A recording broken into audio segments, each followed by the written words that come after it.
Clinker Factor, the cement industry podcast. Welcome to the Clinker Factor, a podcast from WCA, which looks at the cement industry's response to climate change around the world and other topics of interest. I'm Ian Riley, CEO of WCA, and your host on the Clinker Factor. Today, I'm talking to Thomas Atkinson, Head of International Affairs at Hoffmann Green Cement. Thomas, welcome. Can you introduce yourself and tell us a little bit about how you ended up in the cement industry working for Hoffmann? Hi, Ian. Yes, hello. Thank you for welcoming me in your podcast on the Clinker Factor.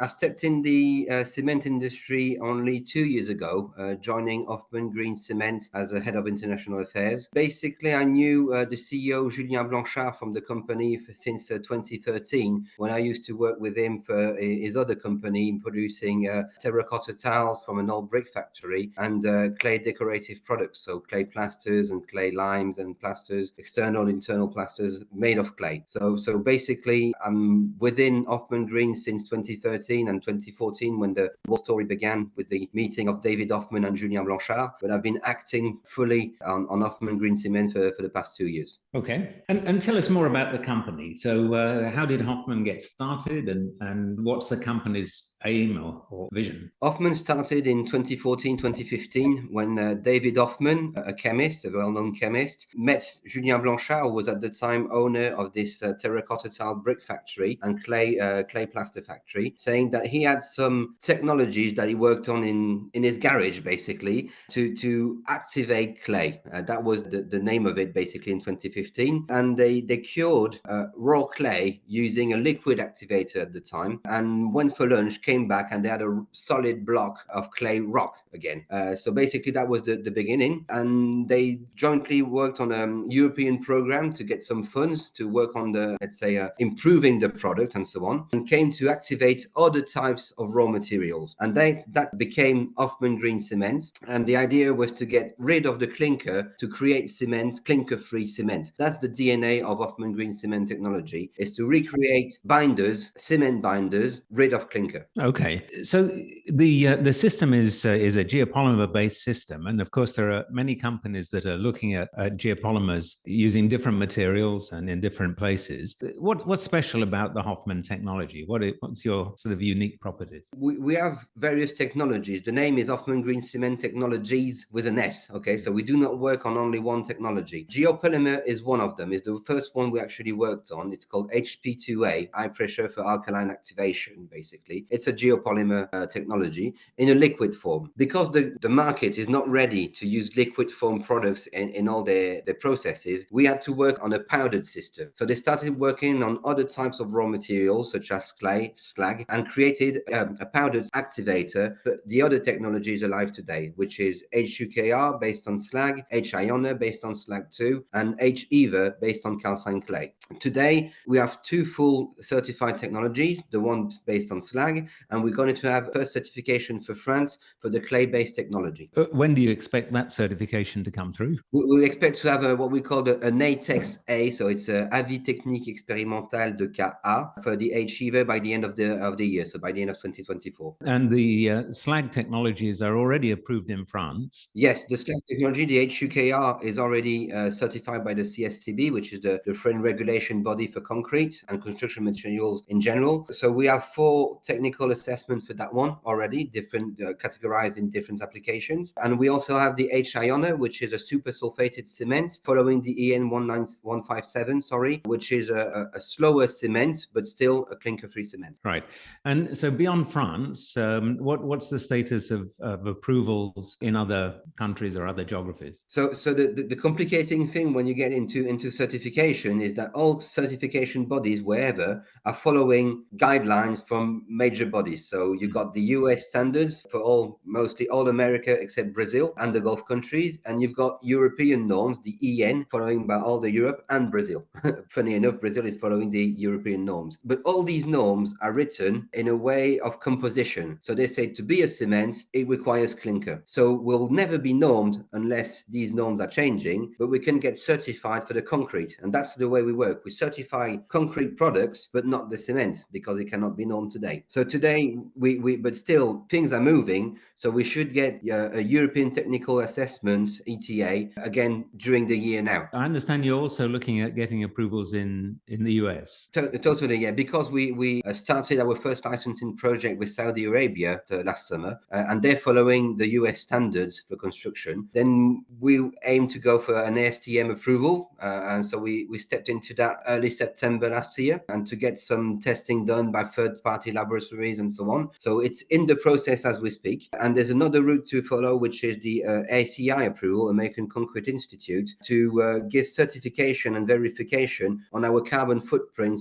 for the cement, which is 188 kilos per ton for the HUKR product. And we just had this week verification of this figure. And is that using a life cycle assessment methodology, or what was that is? Yes, exactly. They basically verified all the calculation that was made on our FDES, which is the life cycle forms, and the French EPD, so to call. So they use these documents validated by third parties in France, official third parties in France, verifying these calculations to give us a US approval. Right. Now, these standards we're talking about are really relevant to ready-mix concrete. In the precast concrete, of course, they're generally not limited in terms of how they reach the product standards. They don't have the recipe requirements that they have in ready-mix. So I guess this was an area that you were able to step into a little bit more easily than the ready-mix. Is that right? Yes, it was easier to go through the first steps in the precast industry, because, as you said, they're not limited in the composition of their product, and they just validate the performance of the end product. So it was easier for us. So we already signed partnerships in France for the past 2 or 3 years with big majors, which are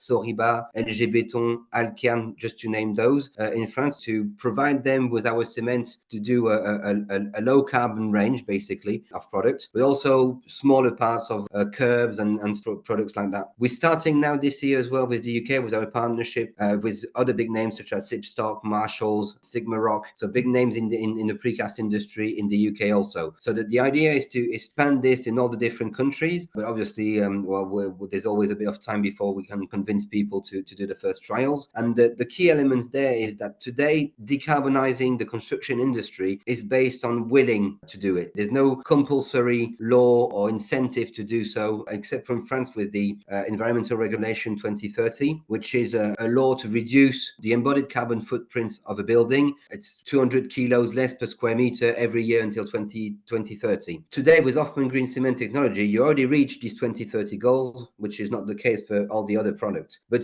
for the other countries, you have to look for companies who've got their own sustainability roadmap, basically, and say, well, with our product, you can do already step 2, 1, 2, 3, or 4 straight away by just swapping for one type of cement or a type 1, type 2 cement to ours. Yeah, so I think we start to see these requirements coming in. In London last year, there was a requirement or planning requirements that were published after consultation period that set standards for the carbon footprint of the building per square meter. So these are embodied, so not including the building usage, but including the materials and end of life. Again, it's the same sort of thing. They set the standards at the bottom of the current range, which typically is, 1,000 to 1,600 kilograms per square meter, and then they aim to reduce by a further 40% by 2030. So I think we start to see in a few different places the beginnings of this kind of expectation that building projects have to reduce their carbon footprint. It was already in the line many years ago with the BREEAM certificate, with the LEED certificates and so on, or the Haute Qualité Environnement HQE certificate that was even before that in France. But the main problem remains the same. That's the issue. I mean, they say we want low embodied carbon footprint buildings, but they do not change the norms, and that's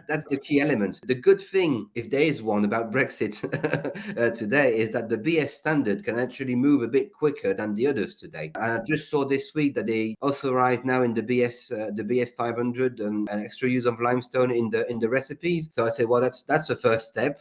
So hopefully we could go for clinker-free product by the end of the year. There's already a PAS 8820 in the UK that was converted into a BF, can't remember the number exactly, which basically allows new product with outstanding recipe to answer to tenders, even though they're not yet under insurance or certified. But at least it's 1 foot in the door, and we aim to push that a bit further. So in terms of developing the business and volumes, I mean, where are you, and how many plants do you have now, and how much volume are you producing? So today we have two plants based in Vendée. First one is the pilot plant that was ended in 2018, producing 50,000 tons of cement per year in 2 shifts. And next to it, we have our tower, the one, nobody sees it, but it's behind me on the picture, producing 250,000 tons of cement in 2 shifts. Planning is to have a third capacity, a second tower of 250,000 tons in the north of France in Dunkirk by 2026. And that's about it for France, plus a grinding facility a bit further south from where we are. But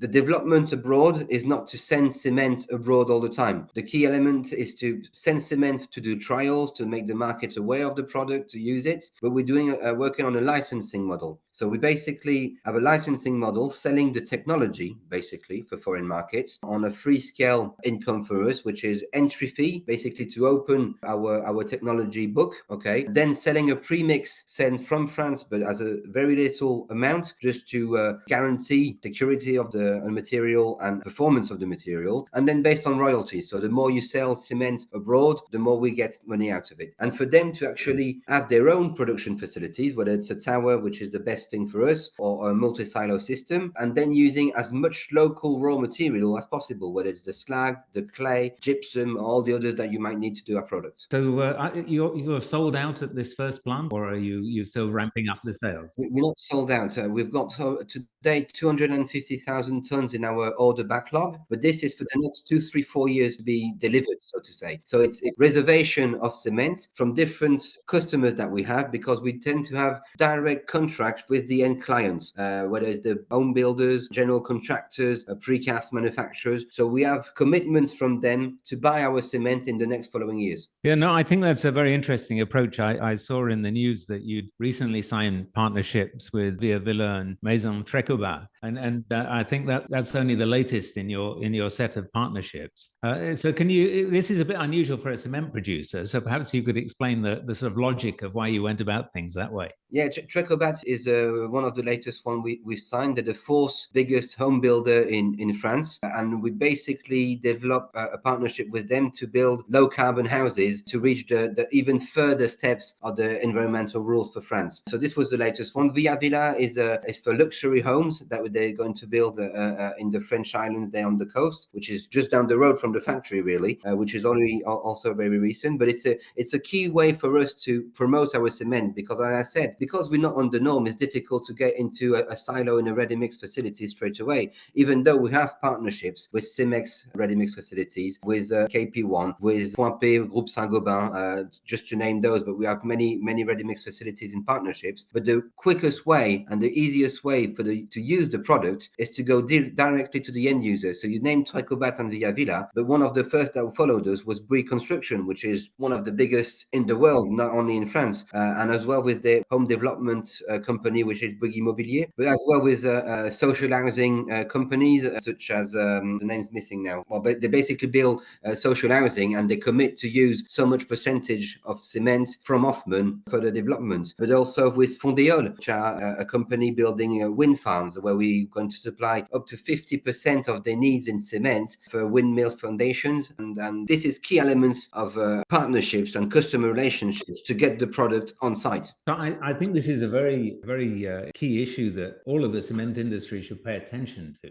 because in the past, the clients have not really been interested in talking to the building materials companies, cement or concrete, because we only represent a very small part of their budgets. Maybe it's a couple of percent in Europe. But when you look at it from a CO2 standpoint, then concrete is typically 35% of the CO2 of a building, with steel being nearly the same, and the rest being the other third being split between everything else. So suddenly we've become much more important to the clients than we were when they were only thinking about cost. And I think your example is much illustrating this greater interest that the clients have of getting involved in the selection of building materials. And I think that is really different for the cement industry. Their own sustainable roadmap to follow, because they want to, that's fine. But to reach that, there's not many ways to do it. So in the first place, the only thing they could think of was to build with timber frame houses, for instance, or changing the materials. But for big groups like Bouygues, for instance, changing the way they're building the houses represents huge cost of investment in tools, in training, in all the rest of it. Whether they're just changing one powder to another, using the same molds, using the same tools, using the same training facilities, using the same know-how on site already. So that's why it was key to them to say that's a good thing, because we keep pouring concrete the way we usually do. Yeah, no, I think this is very important in terms of gaining acceptance from the clients. But I think your partnerships illustrate also the way in which the mindset of the clients are changing. And I think this is something that we in the cement industry generally, really need to pay attention to, because it will cause the clients to get more involved in material selection in the future. Well, there's been more and more, events like we did and like you did at WCA on how the supply chain will be changing in the following years, and this is part of it. Yeah, absolutely. Now, I remember when we talked earlier, Thomas, last year, you mentioned about the calcined clay product. I'd like to ask you a bit more about that. So obviously slag is, pretty good cementitious material, and it's used extensively in your products and others, but it's limited in its supply, and most of it, at least in Europe, is already used by somebody. So it has a sort of limitation in terms of quantity, whereas obviously calcined clay, you're actually, mining a material to use, so it doesn't have the same limitations as a co-product has.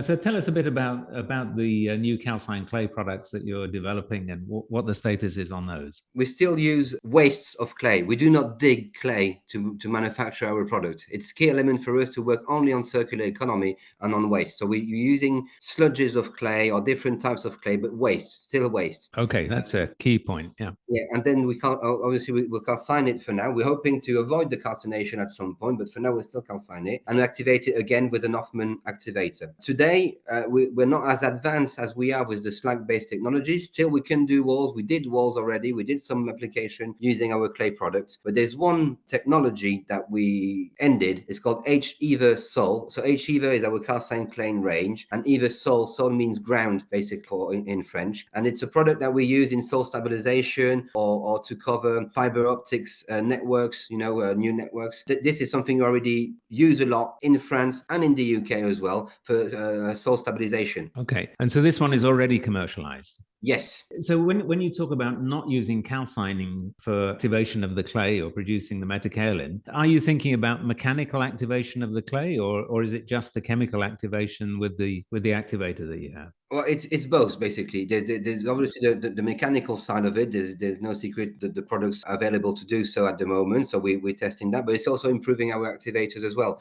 It's always on both. I mean, key element to Hoffmann is to work on all types of different raw materials. So at the beginning, for instance, we didn't work on fly ash because there was no fly ash available in France. So there was no purpose or no good sense in working on such technologies. Now we see more and more different types of fly ashes, dry and wet, that we may be able to use. So we're working again on an activator for those. We're also working on biomass ashes because there's more and more biomass being used for burning. So we're trying to work on an activator for those. So the idea is not to stop on clay and slag as a raw material, but try to work on any type of byproducts that could be available today and that we could try to reactivate, because the real know-how of Hoffmann are the activators. This is the real know-how. Okay.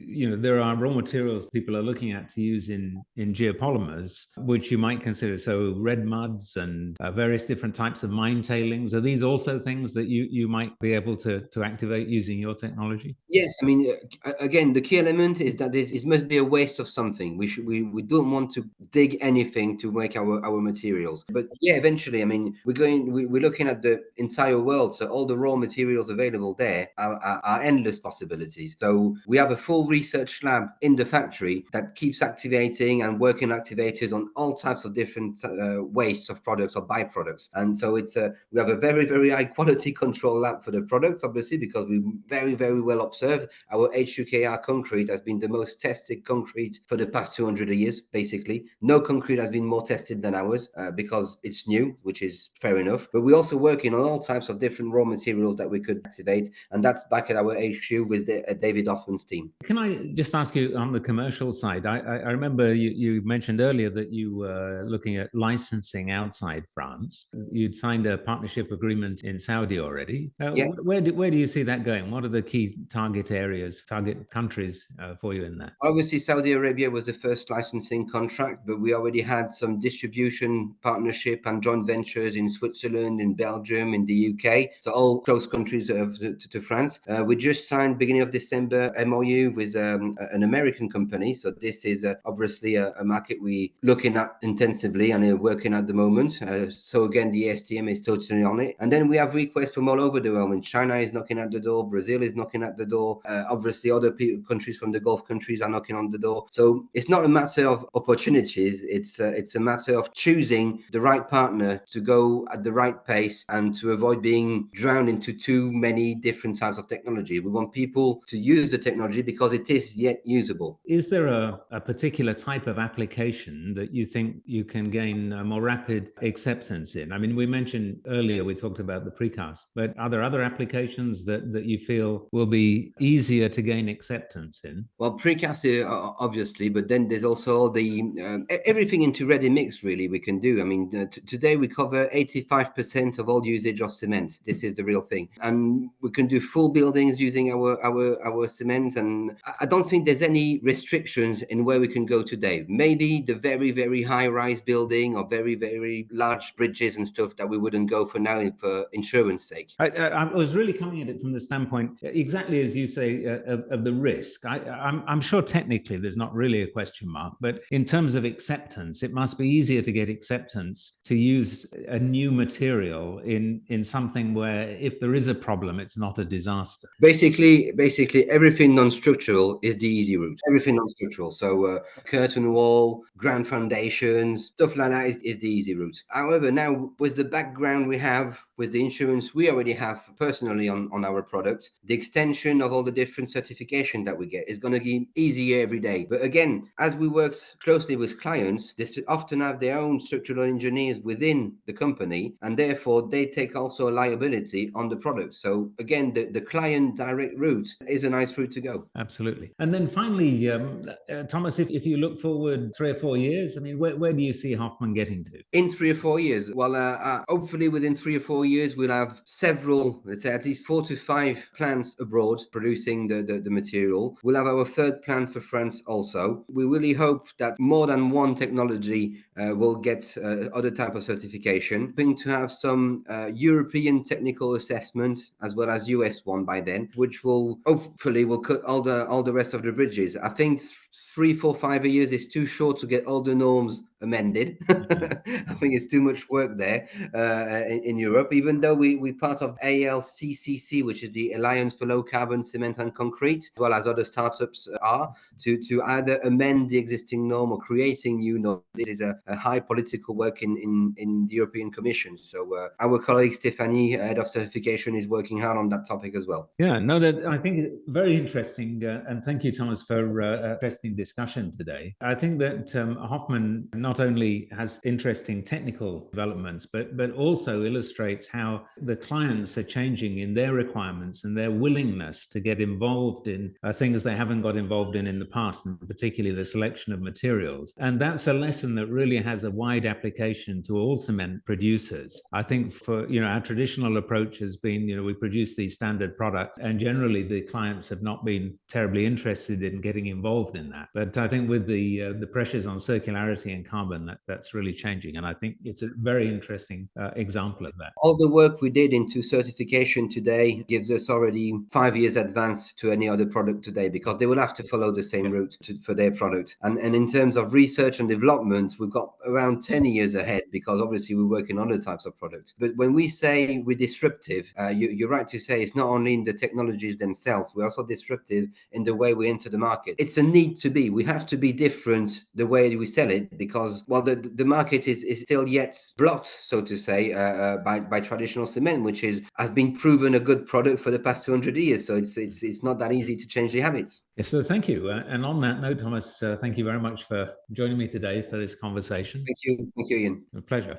Thanks for listening to the Clinker Factor podcast today. If you've enjoyed it, do subscribe and please recommend us to friends and colleagues and anyone else who you think would be interested in what's happening in the cement and concrete industry around the world. WCA is a not-for-profit company. Please visit our website to see the services that we offer.